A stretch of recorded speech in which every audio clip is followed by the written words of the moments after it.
आइए आज हम आपको बताएं कूलम्ब्स लॉ क्या होता है। जिस तरह से ये दो मासेज हैं,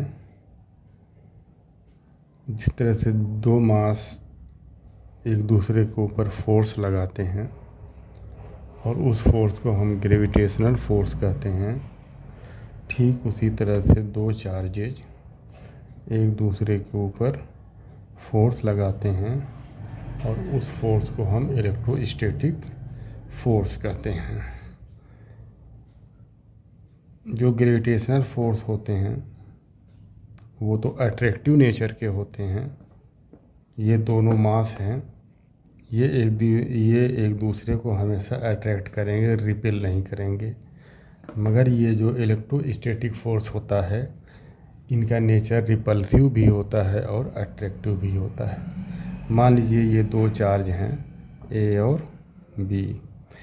ए पर चार्ज है Q1 कूलम और बी पर चार्ज है Q2 कूलम, और दोनों एक दूसरे से r मीटर के डिस्टेंस पर हैं। तो अब इनके बीच अगर ये दोनों चार्ज सेम नेचर के होंगे, मतलब Q1 भी पॉजिटिव हो और Q2 भी पॉजिटिव हो, तो दोनों के बीच जो फोर्स लगेगा वो रिपल्सिव होगा।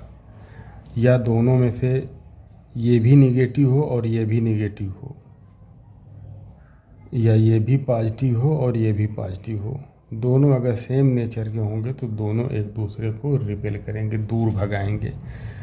तो अगर दोनों का नेचर सेम है, दोनों निगेटिव हैं या दोनों पॉजिटिव, तो ये इस पर फोर्स लगाएगा इस डायरेक्शन में और ये इस पर फोर्स लगाएगा इस डायरेक्शन में, ये दोनों चार्ज दूर जाने लगेंगे। तो आइए हम बताते हैं कि अब इनके ऊपर कितना फोर्स लगता है।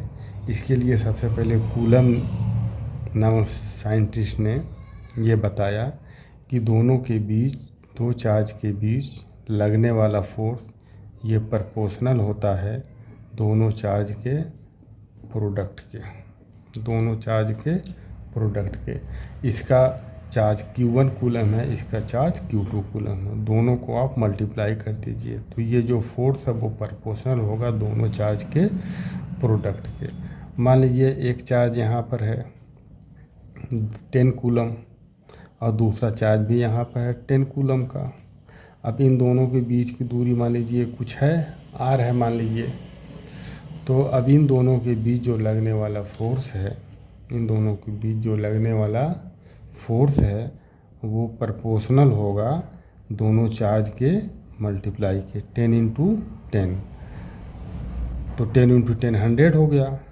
और अगर मैं आपसे ये कहूँ कि अब दोनों के बीच डिस्टेंस वही हो और एक चार्ज अगर 2 कूलम का है और दूसरा चार्ज अगर 10 कूलम का है, तो मैं आपसे पूछूं कि इसके बीच ज़्यादा फोर्स लगेगा, इन दोनों चार्जेस के बीच ज़्यादा फोर्स लगेगा या इन दोनों चार्जेस के बीच ज़्यादा फोर्स लगेगा, तो अब इन दोनों चार्जेस को आपस में आप मल्टीप्लाई कर दीजिए, 100 आया।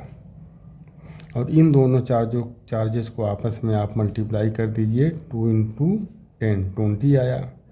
तो ये 20 आ रहा है मल्टीप्लाई करने पर और ये मल्टीप्लाई करने पर 100 आ रहा है। तो फोर्स जो होता है वो प्रोपोर्शनल होता है दोनों चार्जेस के मैग्नीट्यूड के प्रोडक्ट के। तो इसका प्रोडक्ट 100 आ रहा है और इसका प्रोडक्ट 20 आ रहा है। तो इसलिए इसके बीच, इन चार्जेस के बीच लगने वाला फोर्स कम होगा और इसके बीच लगने वाला फोर्स ज़्यादा होगा, क्योंकि इस केस में दोनों चार्जेस का प्रोडक्ट 100 आ रहा है, 10 इंटू 10 100, और इसमें दोनों चार्जेस का प्रोडक्ट 20 आ रहा है। तो जिसका प्रोडक्ट ज़्यादा होगा उसके बीच फोर्स ज़्यादा लगेगा। तो ये जो फोर्स है F वो प्रोपोर्शनल होता है दोनों चार्जेस के प्रोडक्ट के। दूसरा देखिए, दोनों चार्जेस के बीच की दूरी r है, तो ये इनके बीच जो लगने वाला, ये इन्वर्स स्क्वायर लॉ को फॉलो करते हैं, इन्वर्स स्क्वायर लॉ को फॉलो करते हैं। मतलब ये हुआ कि इनके बीच लगने वाला फोर्स इनके बीच दूरी के स्क्वायर के इन्वर्सली प्रोपोर्शनल होता है, इन दोनों के बीच की दूरी के स्क्वायर के इन्वर्सली प्रोपोर्शनल होता है। तो देखो यहाँ दूरी इसकी r है, तो r का स्क्वायर आर स्क्वायर हो गया, और इन्वर्सली प्रोपोर्शनल का मतलब 1/r²। तो F प्रोपोर्शनल Q1 Q2 और F 1/r² के प्रोपोर्शनल। अब 1/r क्या है, ये r² का इन्वर्स है। तो हम ये कह सकते हैं कि F r² के इन्वर्सली प्रोपोर्शनल है और F Q1 Q2 के डायरेक्टली प्रोपोर्शनल है। ये इक्वेशन नंबर 1 हुआ, ये इक्वेशन नंबर 2 हुआ। From equation 1 and 2। तो F प्रोपोर्शनल, अब F देखिए इसके भी प्रोपोर्शनल है और F प्रोपोर्शनल 1/r²। तो F प्रोपोर्शनल हो जाएगा Q1 Q2/r²। और प्रोपोर्शनलिटी का जब हम निशान हटाते हैं तो एक कांस्टेंट लाते हैं। जब प्रोपोर्शनलिटी का निशान हटाते हैं तो एक कांस्टेंट लाते हैं। तो अब वो कांस्टेंट देखिए, F = K Q1 Q2/r²।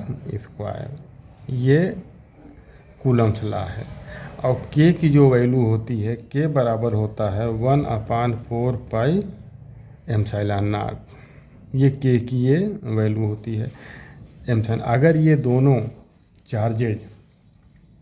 दोनों चार्जेज फ्री स्पेस में रखे हुए हैं, इनके बीच वैक्यूम है या एयर है, फ्री स्पेस में अगर ये रखे हुए हैं तो यहाँ ε0 रहेगा।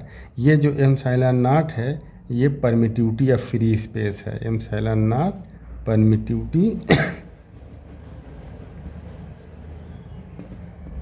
ऑफ फ्री स्पेस, ये परमिटिविटी ऑफ फ्री स्पेस है। तो जब दोनों के बीच फ्री स्पेस हो या वैक्यूम हो तो हम परमिटिविटी की जगह ε0 रखेंगे। और दोनों चार्जेज के बीच कोई ऐसा मटेरियल है जिसकी परमिटिविटी मान लीजिए ε m मान लेते हैं, तब उस केस में F = हो जाएगा 1/4πε0m Q1 Q2/r²। ये होगा। ये किस केस में है, ये उस केस में है ये फार्मूला कि जब दोनों चार्जेज के बीच जो मीडियम है उस मीडियम की परमिटिविटी ε m है, तब F = हो जाएगा, K की जगह लिखेंगे 1/4πε0m Q1 Q2/r²।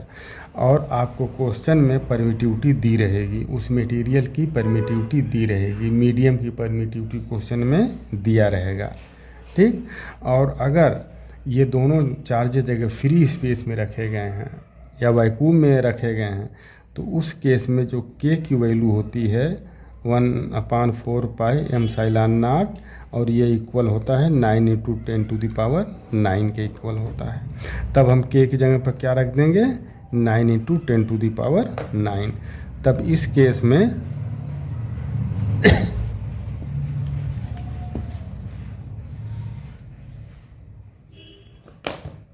इस केस में दोनों चार्जेस के बीच लगने वाला फोर्स 9 × 10⁹ Q1 Q2/r²। ये होगा। ये फार्मूला कब लगेगा, ये फार्मूला तब लगेगा, ये वाला फार्मूला जब दोनों चार्ज फ्री स्पेस में रखे गए हों, ठीक।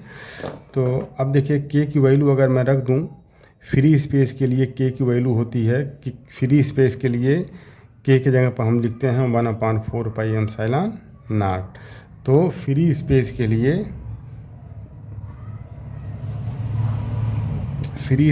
लिए हम K की जगह लिख देंगे 1/4πε0। तो F = हो जाएगा 1/4πε0 Q1 Q2/r²। ये फ्री स्पेस का ये फार्मूला है, ये फ्री स्पेस का फार्मूला है। और 1/4πε0 की जो वैल्यू होती है वो 9 × 10⁹। तो 1/4πε0 की जगह अगर हम रख दें 9 × 10⁹, तो ये हो जाएगा 9 × 10⁹ यहाँ रख दें Q1 Q2/r²।